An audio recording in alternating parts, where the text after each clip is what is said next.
మోకాళ్లలో గుజ్జును పెంచి నొప్పిని తగ్గించి సర్జరీని దూరం చేసే ఫ్రీడమ్ వాక్. అలాగే మరికొన్ని కీలకమైనటువంటి నియోజకవర్గాల యొక్క ప్రస్తావన కూడా చేయాలి. అచ్చెన్నాయుడు గారు తెలుగుదేశం పార్టీ యొక్క రాష్ట్ర అధ్యక్షులు, ఆంధ్రప్రదేశ్ అధ్యక్షులు, వారు టెక్కలి నియోజకవర్గం నుండి స్వల్ప ఆధిక్యతతో విజయం సాధించబోతా ఉన్నారు. అలాగే వల్లభనేని వంశీ గత 2 సంవత్సరాలుగా కొన్ని వివాదాల కారణంగా ప్రముఖంగా వార్తల్లో వ్యక్తిన వ్యక్తి గన్నవరం నుండి శాసనసభ్యుడిగా ప్రాతినిధ్యం వహిస్తా ఉన్నారు. ఈసారి కూడా వల్లభనేని వంశీ గన్నవరం నుండి గెలుపొందనున్నారు. అలాగే తమ్మినేని సీతారాం గారు ఆముదాల వలస నుండి ప్రాతినిధ్యం వహిస్తా ఉన్నారు. వారు ఆంధ్రప్రదేశ్ శాసనసభ స్పీకర్ గా ఉన్నారు. వారు కొద్ది ఓట్ల తేడాతో ఓటమి చవి చూసేటువంటి అవకాశం ఉన్నది.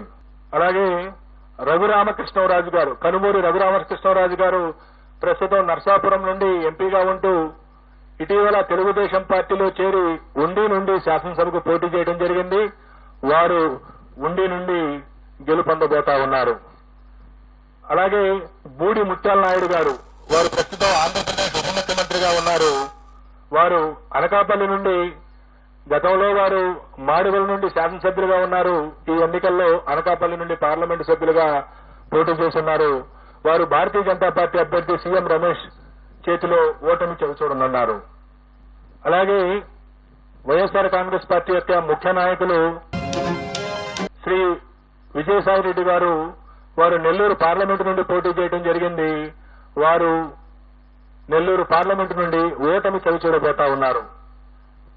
రాష్ట్రంలో హోరాహోరీ పోటీ జరిగినటువంటి పార్లమెంటులో అమలాపురం పార్లమెంటు, రాజమండ్రి పార్లమెంటు, నర్సరావుపేట పార్లమెంటులో ఫలితం కేవలం 2 లేదా 3% లోబడి ఉండబోతా ఉంది.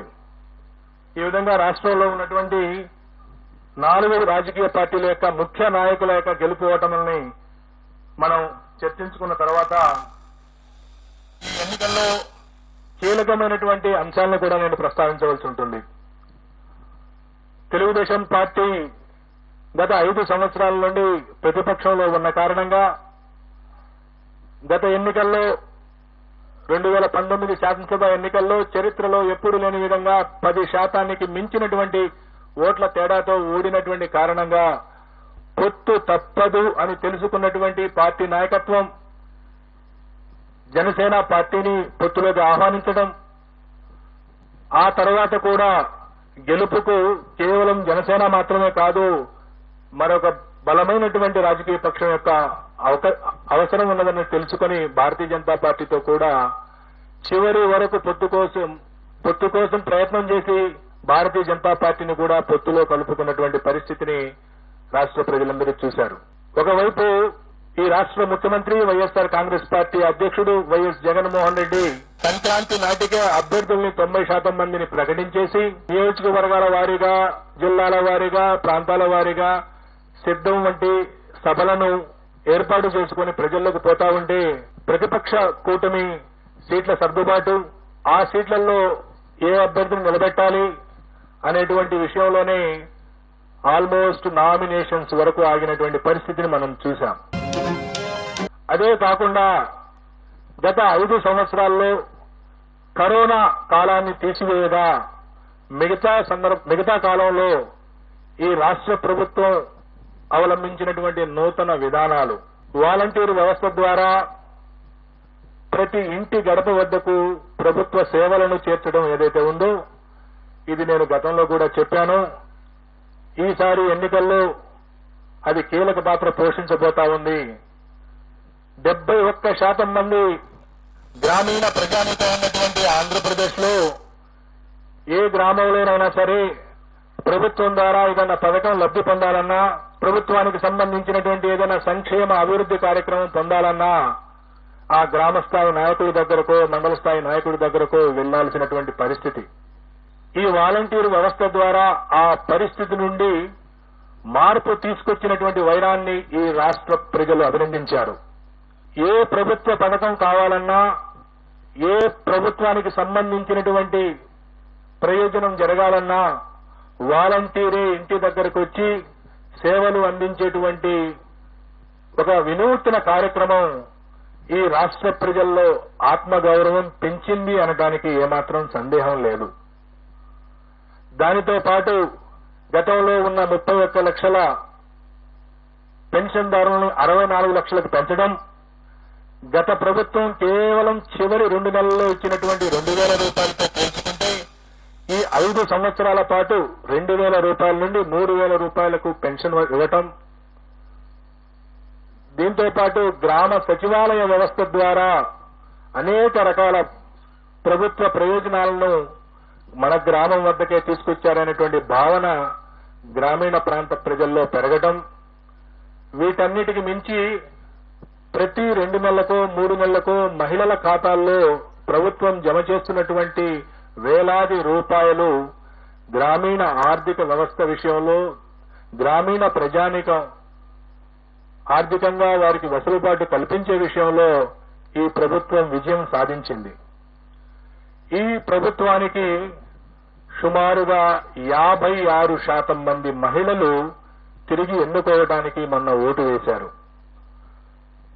ఈ రాష్ట్రంలో ఉన్నటువంటి అన్ని వర్గాల మహిళల్లో ఎస్సీ, ఎస్టీ, బీసీ, మైనార్టీలు అనేది కాదు, ఓవరాల్ గా మహిళల్ని శాంపిల్ గా తీసుకుంటే 56% మంది మహిళలు ఈ పార్టీకి, వైఎస్ఆర్ కాంగ్రెస్ పార్టీకి ఓటు వేసినటువంటి పరిస్థితి.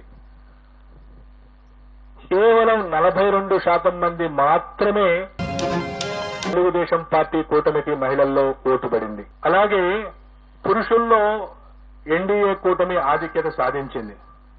సుమారుగా మహిళల్లో 13 నుండి 14% వైఎస్ఆర్ కాంగ్రెస్ పార్టీ ఆధిక్యత సాధిస్తే, పురుషుల్లో వైఎస్ఆర్ కాంగ్రెస్ పార్టీ కేవలం 45.35% పరిమితమైంది. తెలుగుదేశం కూటమి 51.56%, అంటే సుమారుగా 6% మగవాళ్లలో తెలుగుదేశం పార్టీకి ఓట్లు ఎక్కువ పడటం మనం చూశాం. ఒకవైపు రాష్ట్రంలో మహిళల సంఖ్య ఎక్కువగా ఉండటం, మొన్న జరిగిన ఎన్నికల్లో 4,78,000 ఓట్లు, సుమారుగా 1.43% మంది మహిళలు పురుషుల కంటే అదనంగా ఓటు వేయటం, ఆ అదనంగా ఓటు వేసినటువంటి మహిళల్లో సుమారుగా 56% మంది వైఎస్ఆర్ కాంగ్రెస్ పార్టీకి ఓటు వేయడంతో పాటుగా వైఎస్ఆర్ కాంగ్రెస్ పార్టీకి వెన్నుదన్నుగా నిలిచినటువంటి ఎస్సీ, ఎస్టీ, మైనారిటీ వర్గాలతో పాటుగా ఈ గత 4 ఏళ్లుగా ఈ ప్రభుత్వం అనుసరించినటువంటి అనేక అభివృద్ధి, గ్రామీణ ప్రాంతాల్లో అభివృద్ధి, అలాగే సంక్షేమ కార్యక్రమాలు, డైరెక్ట్ బెనిఫిట్ స్కీమ్స్ కారణంగా బీసీలలో కూడా వైఎస్ఆర్ కాంగ్రెస్ పార్టీ గణనీయమైనటువంటి ఓట్లు సాధించింది. ఈ విధంగా తనకున్నటువంటి ఓటు బ్యాంకును కాపాడుకుంటూ కొత్తగా బీసీలలో ఓటు బ్యాంకుని చేర్చడం ద్వారా, మహిళల్లో తన ఓటు బ్యాంకును పెంచుకోవడం ద్వారా వైఎస్ఆర్ కాంగ్రెస్ పార్టీ ఈ రోజు తిరిగి రాష్ట్రంలో మరొకసారి అధికారంలోకి రాబోతా ఉంది. వైఎస్ఆర్ కాంగ్రెస్ పార్టీ ఆంధ్రప్రదేశ్ లో మే 13వ తేదీన జరిగినటువంటి ఎన్నికల్లో 49.41% ఓట్లను సాధించి 94 నుండి 104 అసెంబ్లీ స్థానాల్లో గెలవబోతా ఉంది. అలాగే తెలుగుదేశం పార్టీ కూటమి 47.55% ఓట్లను సాధించి కేవలం 71 నుండి 81 స్థానాలకు పరిమితం కాబోతా ఉంది. ఇతర పార్టీలు, ఇండిపెండెంట్ అభ్యర్థులు 3.04% ఓట్లకు పరిమితం కాబోతా ఉన్నాయి. సుమారుగా 2% ఓట్ల ఆధిక్యతతో తెలుగుదేశం పార్టీ కూటమి కంటే సుమారుగా 20-25 స్థానాల్లో వైఎస్ఆర్ కాంగ్రెస్ పార్టీ ఆధిక్యత సాధించి మరొకసారి ప్రభుత్వాన్ని ఏర్పాటు చేయబోతా ఉంది. అలాగే పార్లమెంటు విషయానికొస్తే ఆంధ్రప్రదేశ్ లో ఉన్నటువంటి 25 పార్లమెంటు స్థానాల్లో 48.29% ఓట్లను సాధించి వైఎస్ఆర్ కాంగ్రెస్ పార్టీ 13 నుండి 15 పార్లమెంటు స్థానాలను గెలవబోతా ఉంది. అలాగే తెలుగుదేశం కూటమి 47.68 ఓట్ల శాతాన్ని సాధించి 10 నుండి 12 పార్లమెంటు స్థానాల్ని గెలవనున్నది. 4.03% ఓట్లు కాంగ్రెస్ పార్టీ మరియు ఇతర పార్టీలకు లభించినాయి. ఏ పార్టీకి కూడా ఇంకా వేరే పార్టీలకు సీట్లు లభించేటువంటి అవకాశం లేదు. కడప పార్లమెంటు నుండి పోటీ చేసినటువంటి శ్రీమతి షర్మిల గారు అక్కడ గణనీయమైనటువంటి ఓట్లు పొందుతున్నప్పటికీ అక్కడ గెలిచే పరిస్థితి లేదు. వారికి అక్కడ డిపాజిట్ కూడా దక్కేటువంటి పరిస్థితి లేదు. ఆవిడ సుమారు 12% ఓట్లకి పరిమితం కాబోతా ఉన్నది. ఈ విధంగా కాంగ్రెస్ పార్టీ సుమారుగా 3% ఓట్లు పార్లమెంటు స్థానాల్లో చీల్చిన కారణంగా వైఎస్ఆర్ కాంగ్రెస్ పార్టీ గెలవలసినటువంటి మరో 3 స్థానాల్ని కోల్పోబోతా ఉంది. అయినప్పటికీ ఎన్డీఏ కూటమి కంటే కూడా 2-3 పార్లమెంటు స్థానాలను అధికంగా సాధించబోతా ఉంది. సుమారుగా 13 నుండి 15 స్థానాలు వైఎస్ఆర్సీపీ, 10 నుండి 12 స్థానాలు టీడీపీ కూటమి సాధించబోతా ఉంది. సో ఈ విధంగా ఆంధ్రప్రదేశ్, తెలంగాణలో జరిగినటువంటి హోరాహోరీగా జరిగినటువంటి ఎన్నికల యొక్క ఫలితాలు జూన్ 4వ తేదీన ఉండబోతా ఉన్నాయి. జూన్ 4వ తేదీన మా ఈ ఆరా సంస్థ వైపు నుండి ప్రకటించినటువంటి పోస్ట్ పోలు నిజం కావాలని, గత 16 సంవత్సరాల్లో అనేక ఎన్నికల్లో వాస్తవానికి ఫలితాలకు దగ్గరగా మా ఆరా సంస్థ ఏ విధంగా అయితే ఫలితాలను ప్రకటించిందో అదే స్థాయిలో ఈ ఫలితాలను ప్రకటిస్తున్నామని తెలియజేయడానికి గర్వపడతా ఉన్నాం.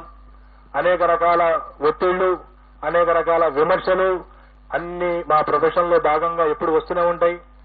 ఎప్పుడు కూడా ఎటువంటి ప్రభావాలకు లోను కాకుండా సంస్థను సంస్థగా మేము నమ్మినటువంటి వృత్తిని వృత్తిగా భావించి ఎన్నికల కంటే ముందు ఏదైనా లీకులు ఇవ్వమని ప్రకటించమని ఎన్ని రాజకీయ పార్టీలు కోరినప్పటికీ ఎక్కడా ప్రతిస్పందించకుండా, ఒక్క ఓటర్ను కూడా ప్రభావితం చేయకుండా పోలింగ్ ముగిసిన తర్వాత సుమారు 21-22 రోజుల తర్వాత మేము ఈ ఫలితాలని మీ ముందు పెడుతున్నాము. కాబట్టి ఈ ఫలితాల ద్వారా ఎవరూ కూడా ఎటువంటి ఫలితాలు వచ్చే వరకు 4వ తేదీ ఫలితాలు వచ్చే వరకు ఆందోళన చెందవలసిన అవసరం లేదు. మరీ ముఖ్యంగా బెట్టింగులు లాంటి ప్రమాదకరమైనటువంటి వాటి జోలికి పోవద్దని చెప్పి మీడియా ద్వారా రాష్ట్ర ప్రజలందరికీ విజ్ఞప్తి చేస్తూ ముగిస్తున్నాను. ధన్యవాదాలు.